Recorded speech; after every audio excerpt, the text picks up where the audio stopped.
Breaking news tonight in the Menendez brothers case, California Governor Gavin Newsom has announced that Lyle and Erik will be appearing before the Parole Board of California on June 13th.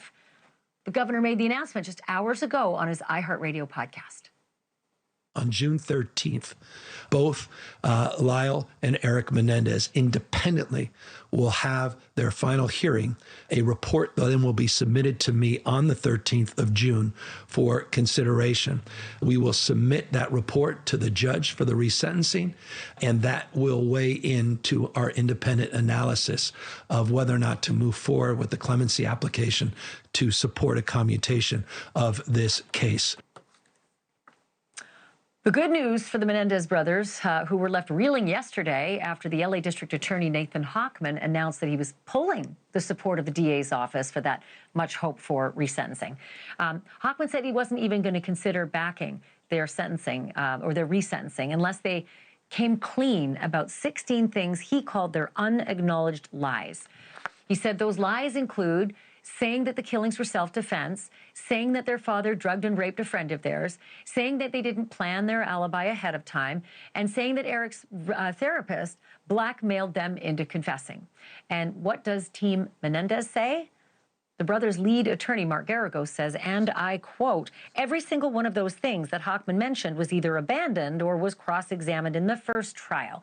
This gentleman, this DA, re-traumatizes the family repeatedly. He's almost serially abusing them with his litany of lies.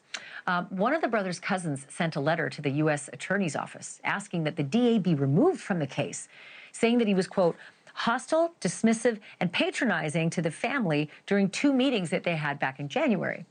Today, our Brian Enton got an exclusive interview with the acting U.S. attorney for the Central District of California, and Brian asked whether he considered the family's request. Take a look.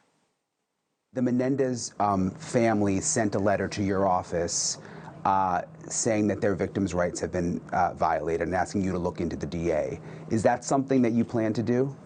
I'm not going to comment on that.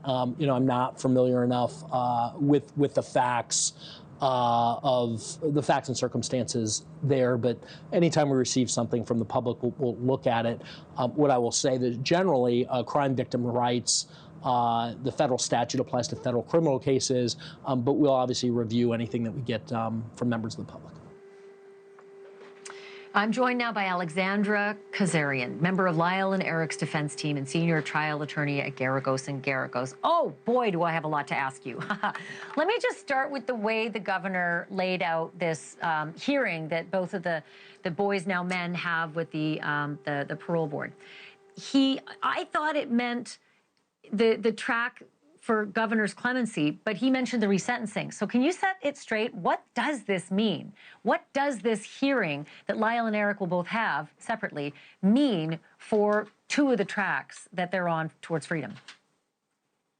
Sure. So I think that the governor's trying to take a new approach with clemency. I think he's trying to create his own path that hasn't really been forged before. And it seems like he's using Erik and Lyle to forge that path. What he has ordered is a public risk assessment.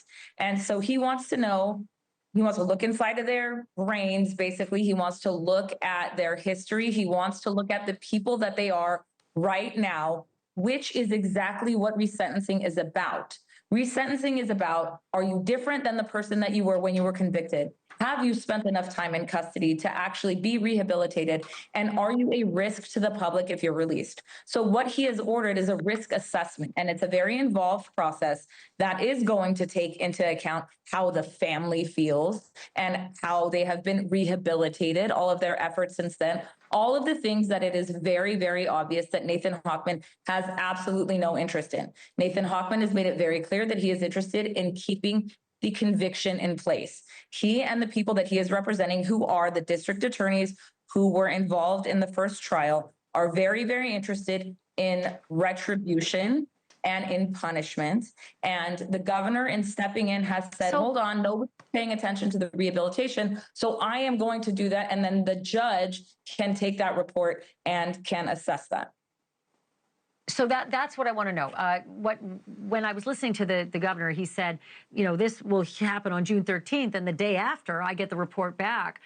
And I thought, wow, that's fast. And then he said, and I will submit it to the judge for resentencing. I thought the governor was going to say, and I will make my decision on clemency. So the judge has to make the decision if there'll be a resentencing. The governor has to make a decision if he's just going to give all out clemency.